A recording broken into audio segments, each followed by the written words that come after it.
bapak ayah kasih, ya sudahlah kan Allah udah kasih kita di Subang ya, kan? Nah, jadi pada saat itu, pada saat yang sama ini niatnya ada di sana dikasih lagi sama Allah ya kan? Ya. Nah, sudah, jadi akhirnya kita sepakat. Satu hari atau 2 hari kemudian saya bilang, udah aja itu tanahnya ya kan? Nah, itu lawannya. Jadi dari ngobrol-ngobrol santai ya kan? Nah, jadi saya mengapresiasi niatnya kita semua di sini. Ini niat mulia. Pada masa lalu saya tidak pernah diberi kesempatan untuk bisa berbuat lebih banyak. Biasanya cuma cawe-cawe saja, ya kan? Tapi tidak signifikan. Ya.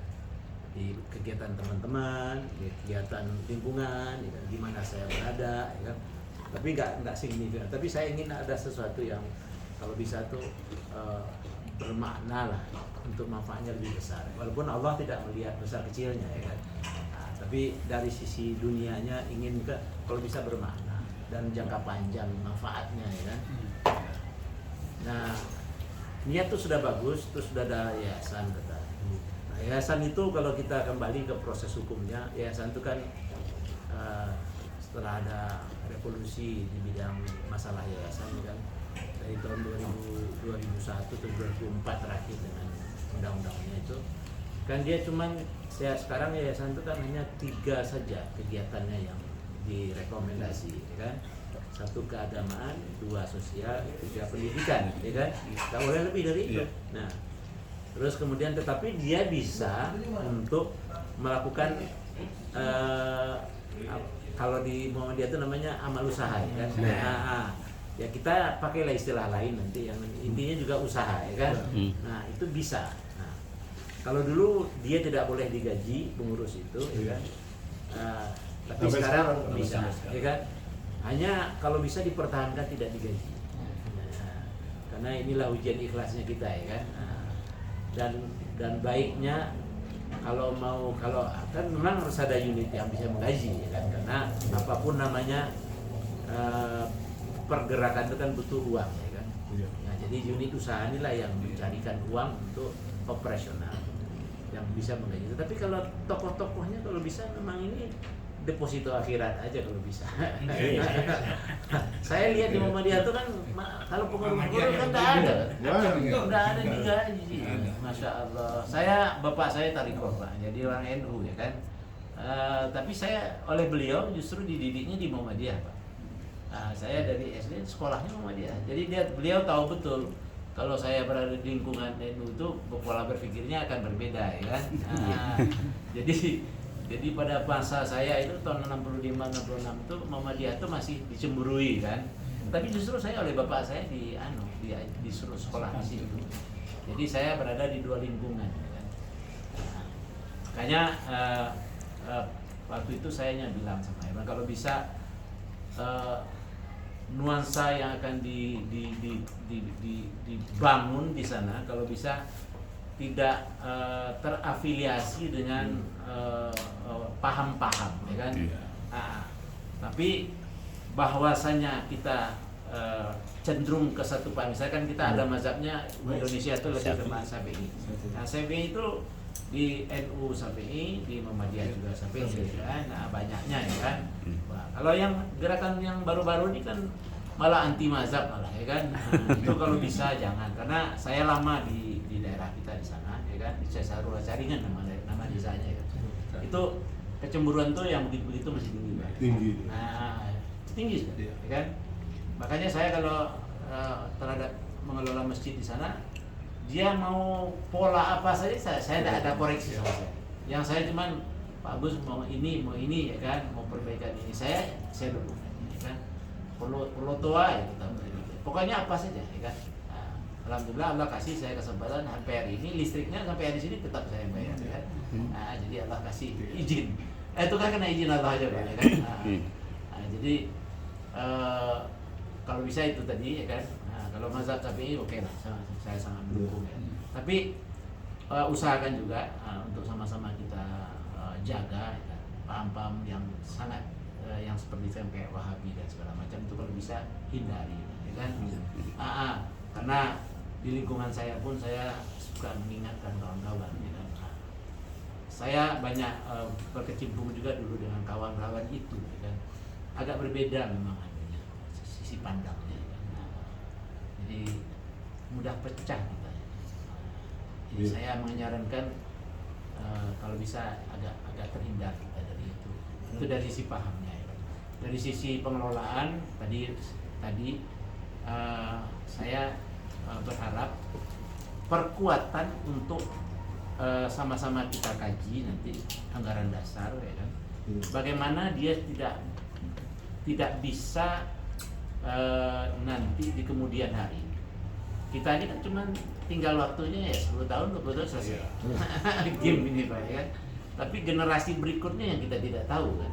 Nah, untuk itu hanya payung hukum yang bisa dimulai dari sekarang untuk didesain, ya kan.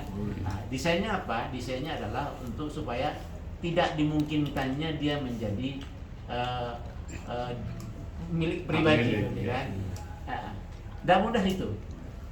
Dulu yayasan yang tadi diceritakan Herman itu adalah yayasan Ika Undip.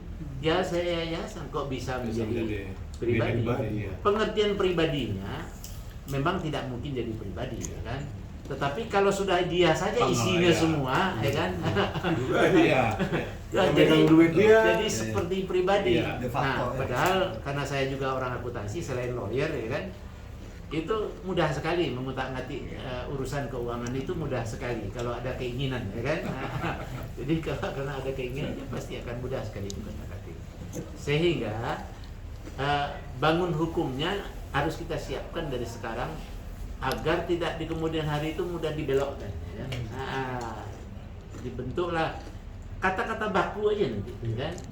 Kita akan desain kata-kata baku supaya sepanjang masa dia tidak bisa dia tetap menjadi milik umat, ya kan. Muhammadiyah itu ada itu, kan. Dia tetap menjadi milik umat. Kata-kata itu harus siapapun yang akan memimpin nanti dia tetap jadi milik umat dan ya umat, ya kan. Terus kemudian dia mungkin dibatasi, ya kan. Tetapi nanti kemudian bisa saja, ya kan, dipilih lagi, pokoknya bergiliran, ya kan. Itu harus kita siapkan. Kalau tidak disiapkan kita intinya harus melegasi sesuatu yang membuat orang tidak berbuat lain, tidak lagi berpikir lain, ya kan. Mungkin sepertinya nggak mungkin lah, nggak. Ini dunia. Ini dunia. Dan saya menemukan itu masalahnya. Saya kebetulan lawyer, jadi juga sama, ya kan. Saya menemukan yang aneh-aneh, ya kan. Saya menemukan saya pernah menjadi kuasa ibu melawan anak, ya kan. Bayangin gitu. Untung saja lawyer si anak junior saya panggil pribadi dia, ya kan.